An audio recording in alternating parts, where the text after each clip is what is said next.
సుందరి పెళ్లిలో నిజాన్ని బయటపెట్టిన మాణిక్యం రోహిణి చెంప పగలగొట్టి ఊహించని షాక్ ఇచ్చిన ప్రభావతి.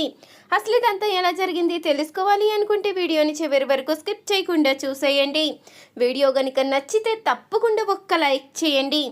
ఇక బాలు అయితే మీనాని అడుగుతూ ఉంటాడు, ఏంటి మీనా, ఇంత కష్టాన్ని నువ్వు ఒక్కదానువు మోసే బదులు కనీసం నాతో చెప్పొచ్చు కదా అంటూ అనేసరికి మీనా అయితే బాలుని పట్టుకుని ఏడుస్తూ ఉంటుంది. మీరు నా మీద నమ్మకంతో నాకు ఈ అవకాశాన్ని కల్పించారు.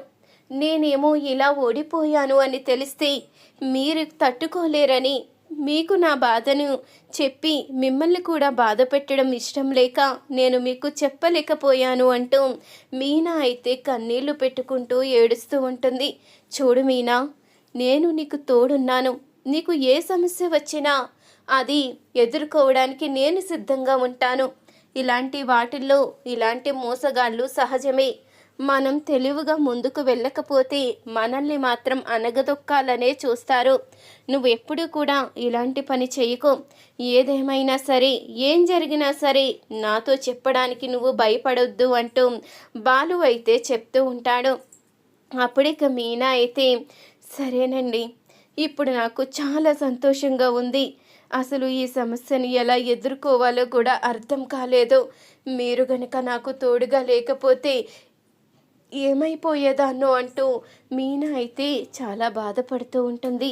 ఇంతలో అప్పుడే ఇక మీనా బాలు ఇద్దరూ కూడా హాల్లో కూర్చొని ఇక భోజనం చేస్తూ సంతోషంగా మాట్లాడుకుంటూ ఉంటారు.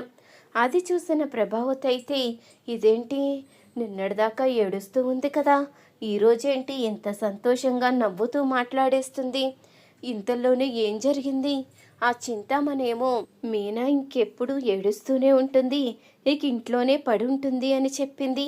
ఇక్కడ వాతావరణం చూస్తూ ఉంటే అలా అనిపించడం లేదే, అసలు ఏం జరుగుతుంది అంటూ ప్రభావతి అయితే ఆలోచిస్తూ ఉంటుంది. ఇంతలో ఇక చింతామణి అయితే కోపంతో రగిలిపోతూ ఉంటుంది. నాకు ఇలా జరగడానికి ఆ మీనాయే కారణం. మీనాని ఈ ఫీల్డ్లో లేకుండా చేద్దాము అనుకుంటే చివరికి నేనే ఈ ఫీల్డ్లో లేకుండా పోయాను. మీనా కారణంగా నా పరువు పోయింది, మోసగత్తెనన్న పేరు కూడా వచ్చింది. ఇప్పుడు ఎవ్వరూ కూడా నన్ను నమ్మరు, ఏం చెయ్యాలో అర్థం కావడం లేదు అంటూ చింతామణి అయితే ఆలోచిస్తూ ఉంటుంది. అప్పుడు ఇక చింతామణి అసిస్టెంట్ అయితే చెప్తూ ఉంటాడు, ఏంటి మేడం ఇదంతా, మీరు ఒకటి అనుకుంటే ఒకటి జరిగింది. ఆ మీనాను ఈ ఫీల్డ్లోకి రాకుండా చేస్తాను అని మీరు గర్వంతో విర్రవీగారు. కానీ చివరికి ఆ మీనా మిమ్మల్ని ఫీల్డ్లోకి అడుగు పెట్టకుండా చేసింది. నిన్నగాక మొన్నొచ్చింది, అదేం చేస్తుంది అంటూ ఎంతో సంతోషంగా మాట్లాడారు. ఇప్పుడు మీరు బాధగా కూర్చుని ఆలోచించే పరిస్థితి వచ్చింది అంటూ అనగానే అప్పుడే చింతామణి అయితే తన అసిస్టెంట్ చంపైతే పగలగొడుతుంది. ఏంటి మేడం, ఉన్నది ఉన్నట్టు మాట్లాడినా తప్పేనా? నేను మాట్లాడిన దాంట్లో తప్పేముంది? ఇది నేను చెప్పింది నిజమే కదా.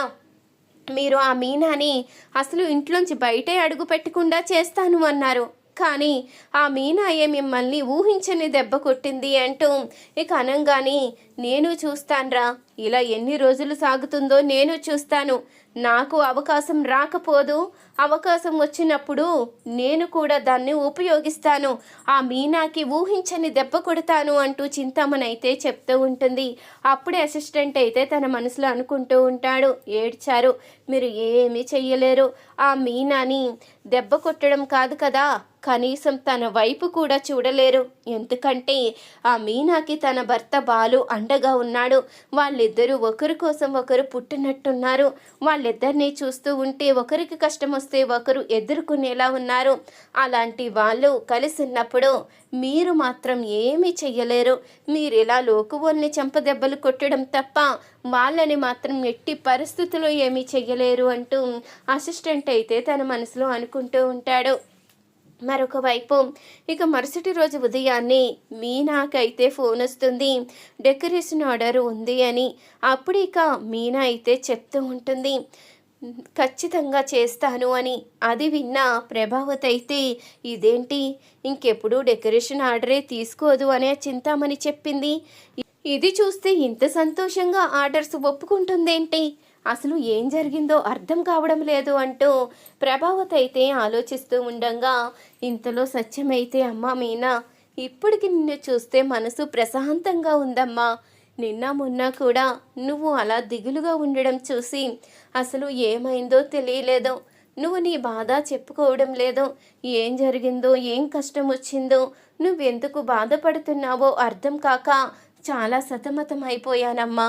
బాలు రాగానే నిన్ను చూస్తుంటే చాలా సంతోషంగా అనిపిస్తుంది అంటూ సత్యమైతే చెప్తూ ఉంటాడు. అదేమీ లేదులే నాన్న, నేను 2 రోజులు ఊర్లో లేను కదా, అందుకనే తను కూడా దిగులు పెట్టుకుంది. కానీ కొంతమందికి ఇదంతా అవకాశంగా ఉంటుందిలే, నేను లేనని పార్టీలు కూడా గట్టిగానే చేసుకుని ఉంటారే అంటూ ఇక బాలు అనంగానే అప్పుడే ప్రభావతి అయితే వామ్మో వీడు మొదలు పెట్టాడు, ఇప్పుడు నేను గనుక కిందకి వెళ్తే ఏదో వంకతో నన్ను ఏదోటంటాడు అంటూ ప్రభావతి అయితే తన మనసులో అనుకుంటూ ఉంటుంది.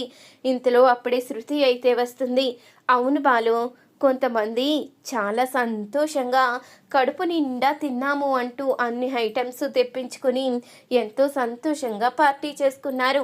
అప్పుడు నాకు అర్థం కాలేదు, ఇప్పుడు నాకు అసలు విషయం ఏంటో అర్థమైంది. అంటే ఒకళ్ళు బాధలో ఉంటే ఇంకొకళ్ళు సంతోషపడతారు అనడానికి ఇదే నిదర్శనం అనుకుంటా.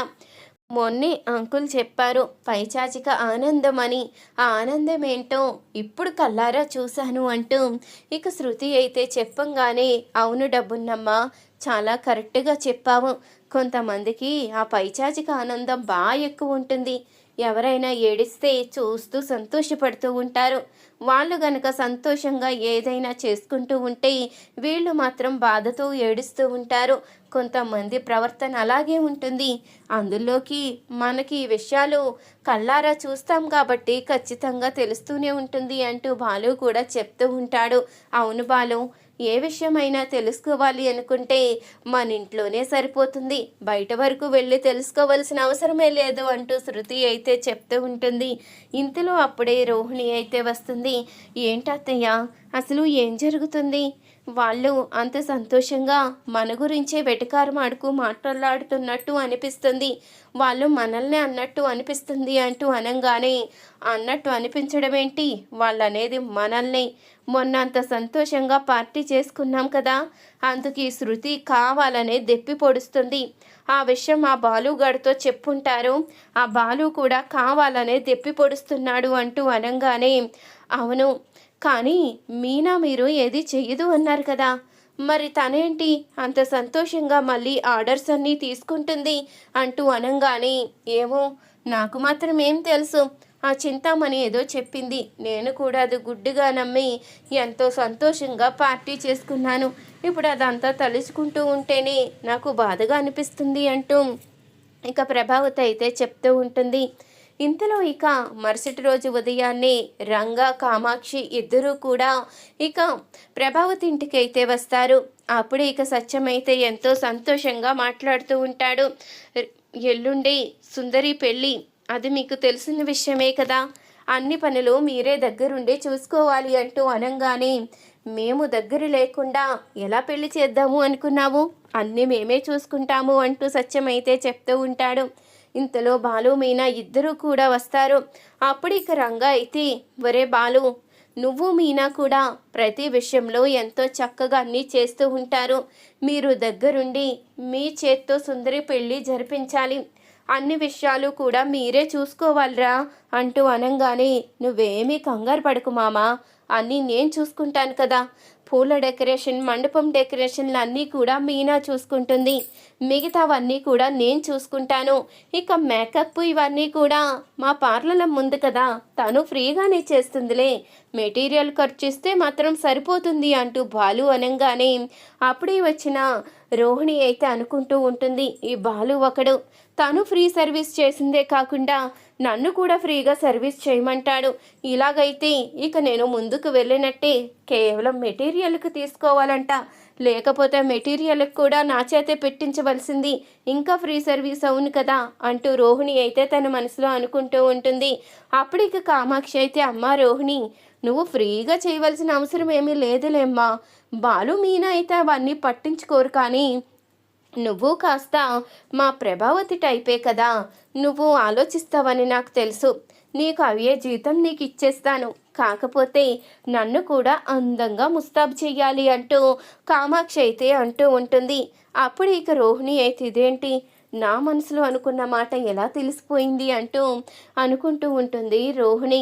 నాకు మేకప్ వేయడానికి ఎంత అవుతుందమ్మా అంటూ అనగానే, ఎవరికైనా ఒకటే ఆంటీ, మీకు కూడా వేస్తానులే, దానికి తగ్గట్టు మెటీరియల్ అన్నీ తీసుకువస్తాను అంటూ రోహిణి అయితే చెప్తూ ఉంటుంది. ఇంతలో అప్పుడే ప్రభావతి అయితే, రోహిణి కామాక్షికి వేస్తాను అంటున్నావు, మరి నాకు వేయవా? నాకు కూడా మెటీరియల్స్ తీసుకో, నేను కూడా అందంగా ఉండాలి. కామాక్షి ఒక్కరితే అక్కడ అందంగా కనిపిస్తే నన్ను ఎవరూ పట్టించుకోరు, నేను కూడా అందంగా కనిపించాలి అంటూ అనగానే, నువ్వేమన్నా 16 సంవత్సరాల బాలాకుమారి అనుకుంటున్నావా మేకప్ వేసుకుని అందంగా కనిపించడానికి? అసలు ఏం మాట్లాడుతున్నావు ప్రభా అంటూ సత్యం అయితే అడుగుతూ ఉంటాడు. మీరుండండి, ప్రతి విషయంలో కూడా మీకు వెటికారమే. నేను 16 సంవత్సరాల బాలాకుమారిని కాకపోవచ్చు, కానీ నాకు కొన్ని ఆశలు ఉంటాయి కదా, నేను కూడా అలా రెడీ అవ్వాలని అనుకుంటున్నాను. అయినా రెడీ చేసేది నా కోడలు, నా పెద్ద కోడలు, తనుండగా నాకు భయం ఏంటి అంటూ ప్రభావతి అయితే మాట్లాడుతూ ఉంటుంది. సరేరా, వీళ్ళతో పెట్టుకుంటే ఈ మేకప్లు గోల తప్ప ఏమీ ఉండదు. పెళ్లి విషయంలో మాత్రం మీరన్నీ దగ్గరుండి చూసుకోవాలి అంటూ ఇక రంగా అయితే చెప్పి వెళ్తాడు. ఇంతలో ఇక మీనా అలాగే బాలు ఇద్దరూ కూడా అనుకుంటూ ఉంటారు, మనం అన్నీ దగ్గరుండి చెయ్యాలి. సుందరి మీకు చిన్నప్పటి నుంచి ఎంతో తెలుసు, ఎంతో స్నేహం అంటున్నారు కదా, ఖచ్చితంగా ఆ అమ్మాయికి అన్నీ మనమే దగ్గరుండి చూసుకోవాలి అంటూ మీనా అనగానే, సరే మీనా, నువ్వు చెప్పినప్పుడు ఇక చూసుకోకుండా ఎలా ఉంటాము, ఖచ్చితంగా అన్నీ మనమే దగ్గరుండి చూసుకోవచ్చు అంటూ ఇక బాలు కూడా చెప్తూ ఉంటాడు. ఇక పెళ్ళి హడావుడైతే మొదలవుతుంది. ఇక అందరూ కూడా పెళ్ళికైతే వస్తూ ఉంటారు. ఇక పెళ్లి కొడుకు తరపు వాళ్ళందరూ రాగానే బాలు మీనా అందరూ కూడా వాళ్ళనైతే రిసీవ్ చేసుకుని ఎంతో గౌరవ మర్యాదలతో అయితే పిలుస్తారు. అది చూసిన మాణిక్యం అక్క అయితే చెప్తూ ఉంటుంది, మిమ్మల్ని చూస్తూ ఉంటే చాలా సంతోషంగా ఉంది. ఈరోజు నా కొడుకు ఇష్టపడుతున్న పెళ్లి జరుగుతుంది అంటే దానికి కారణం మీరే. నా కొడుకు కళ్ళల్లో సంతోషం చూస్తూ ఉంటే నాకు చాలా ఆనందంగా ఉంది. ఇదంతా జరగడానికి కారణం మీరే. మీ రుణం ఎప్పటికీ తీర్చుకోలేను అంటూ మాణిక్యం అక్క అంటూ ఉండగా, అయ్యో మీరు అంతగా చెప్పవలసిన అవసరం లేదండి, ఏదో పెద్దలు ఒప్పుకున్నారు, వాళ్ళ పెళ్ళి జరుగుతుంది, మీరు ఒప్పుకోకపోతే మేము కూడా ఏమీ చెయ్యలేము కదా, మీరు ఒప్పుకున్నారు కాబట్టి ఈరోజు మీ అబ్బాయి సంతోషంగా పెళ్లి చేసుకుంటున్నాడు, రెండు కుటుంబాల మధ్యలో వాళ్ళ పెళ్లి జరుగుతుంది అంటూ మీనా బాలు ఇద్దరూ కూడా చెప్తూ ఉంటారు. ఇంతలో మరొక వైపు ఇక మాణిక్యానికి అయితే పెళ్లి కొడుకు ఫోన్ చేసి, మావయ్య ఎక్కడున్నావు, ఇంకా నువ్వు రాలేదేంటి అంటూ అనగానే, నేను తీసుకురావలసినవి ఇంకా చాలా ఉన్నాయిరా, అవి తీసుకుని వస్తాను అంటూ మాణిక్యం అయితే ఫోన్ పెట్టేస్తాడు. అప్పుడే బాలు అయితే అడుగుతూ ఉంటాడు, ఈ పెళ్ళికి మీ మామయ్య దగ్గరుండి అన్నీ చూసుకుంటాడు అన్నారు కదా, మరి ఇంకా రాలేదేంటి అని అడగంగానే, ఇప్పుడే ఫోన్ చేశానండి, ఇంకా రాలేదు, ఇప్పుడే ఫోన్ చేసి అడిగితే వస్తున్నాను, నేను తీసుకురావలసినవి ఇంకా ఉన్నాయి అని చెప్పాడు. నేను కూడా అదే ఎదురు చూస్తున్నాను. నన్ను చిన్నప్పటి నుంచి మా మామయ్య తన సొంత కొడుకు కన్నా ఎక్కువగా పెంచాడు. తను లేకపోతే నా పెళ్ళే జరగదు. తను నా విషయంలో ఎంతో ప్రేమగా చూసుకుంటూ ఉంటాడు. నన్ను అల్లారు ముద్దుగా పెంచాడు. అలాంటి మేనమామ పక్కన లేకుండా నా పెళ్ళి జరగడం నాకు ఇష్టం ఉండదు. అందుకనే ఇప్పుడే ఫోన్ చేశాను, ఎక్కడున్నాడో తొందరగా వస్తాడు అని. మా మావయ్య ఎవరికైనా ఏదైనా కష్టం అనుకుంటే ఖచ్చితంగా వెళ్ళి సహాయం చేస్తాడు. అలాంటి పనుల్లో పడాడు అంటే ఇప్పుడు ఖచ్చితంగా పెళ్ళికి రాడు.